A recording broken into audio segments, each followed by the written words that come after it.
Hello, I'm David Hughes. Welcome to Your Perfect Body, the podcast of the Esoteric Teaching community.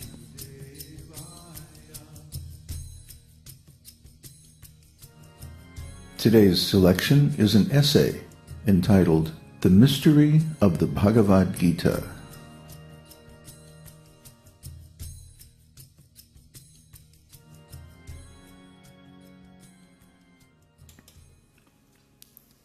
Many times in the Bhagavad-gita, Kṛṣṇa is addressed as Hrishikesh.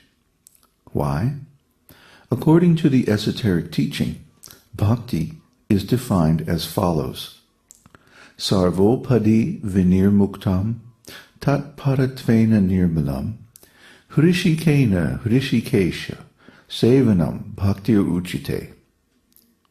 Bhakti, or devotional service, means engaging all our senses in the service of the Lord, the Supreme Personality of Godhead, the Master of all the senses.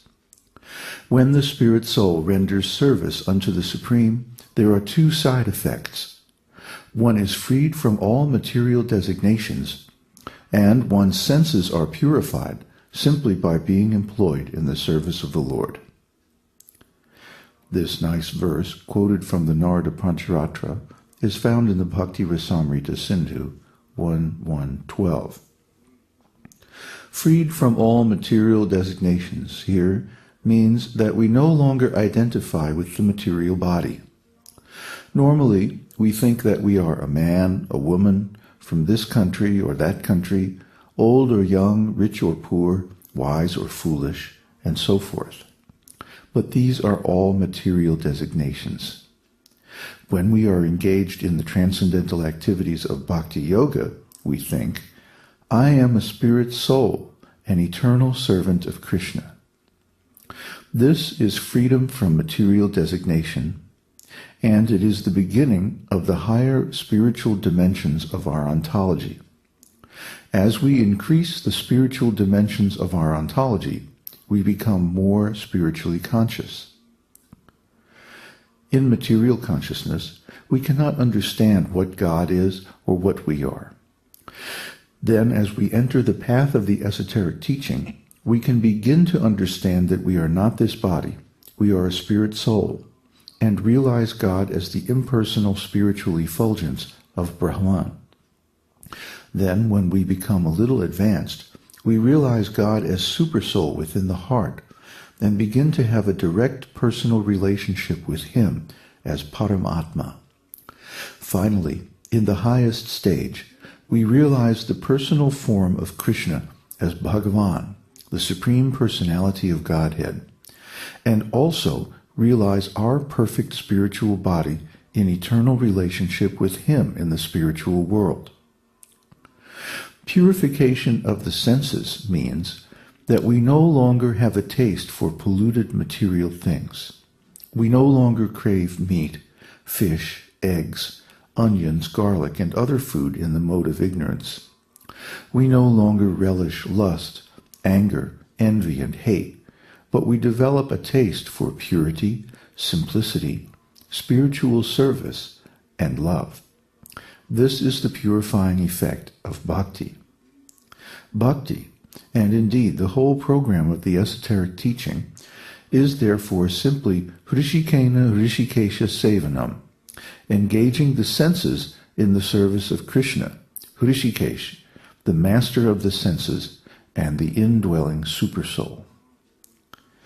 As a devotee, Arjuna was meant for serving Kṛṣṇa, because he is a bhakta, or practitioner of bhakti yoga. Kṛṣṇa addresses him as bhakta.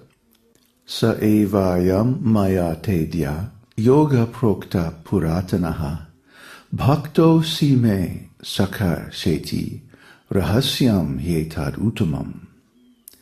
That very ancient science of the relationship with the Supreme is today told by me to you, because you are my devotee as well as my friend, and therefore you can understand the transcendental mystery of this science. Bhagavad-gita 4.3. Bhaktosi me, my dear Arjuna, my devotee, shaka cheti.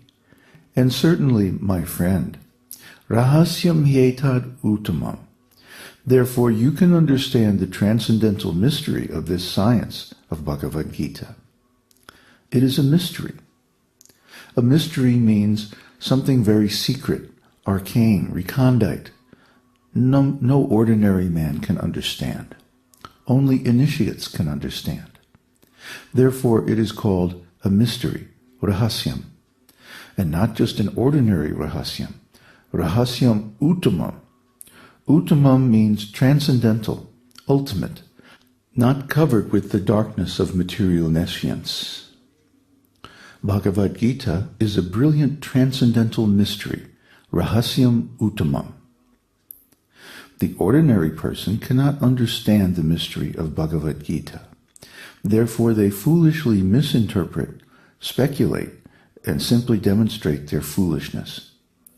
Even big academic scholars cannot understand Bhagavad-gita or this esoteric teaching properly. They cannot understand because they are not devotees, and this mystery is meant for the devotee, bhaktosime. This Bhagavad-gita and this whole esoteric teaching are a transcendental transactions between God and his devotee. That is the secret. Just like if you go to the market and see two businessmen talking. You don't even have to eavesdrop to know the subject they are discussing. They are businessmen, so naturally they must be talking about business. It is a natural conclusion that whenever two businessmen are seen talking seriously, they must be talking about business, investment, and profit. Similarly, whenever there is talk between the Supreme Lord, Kṛṣṇa, and his devotee, the subject must be bhakti. It can't be anything else. The devotees and the Lord derive ever-increasing transcendental pleasure from talks about bhakti, devotional service activities. But only pious people can understand these transcendental discussions. Yesham tvantagatam papam jananam punyakarmanam te dvandva moha nirmukta bhajante mam dridhavrataha. Persons who have acted piously in previous lives and in this life, and whose sinful reactions are completely eradicated, are freed from the dualities of delusion, and they engage themselves in my service with determination. Bhagavad-gita 7:28. Punyanam, pious men can understand, but people addicted to impious life cannot inquire about God or understand talks about God. Papis, sinful men, cannot understand. They misunderstand, thinking that I am also God. This is the conclusion of the abhaktas, the non-devotees, the sinful men. So you should know that anyone who declares himself to be God is the greatest sinful man.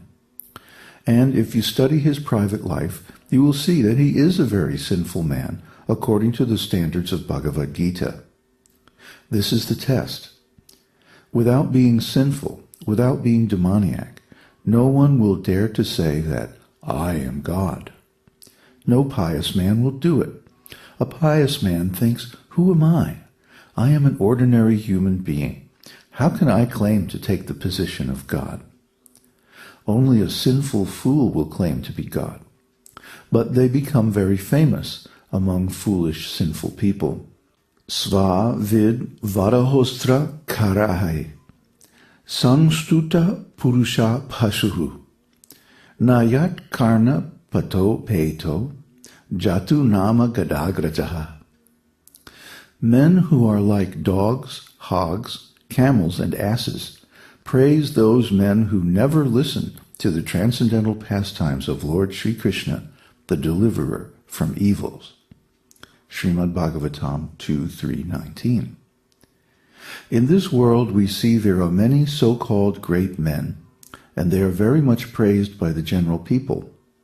But the Bhagavatam, the esoteric teaching, says that anyone who is not a devotee, who never chants a Vishnu mantra, He may be a very great man in the estimation of fools, but actually he is nothing but an animal. Purusha Pashuhu. Svavid Varaha Ustrakarahai.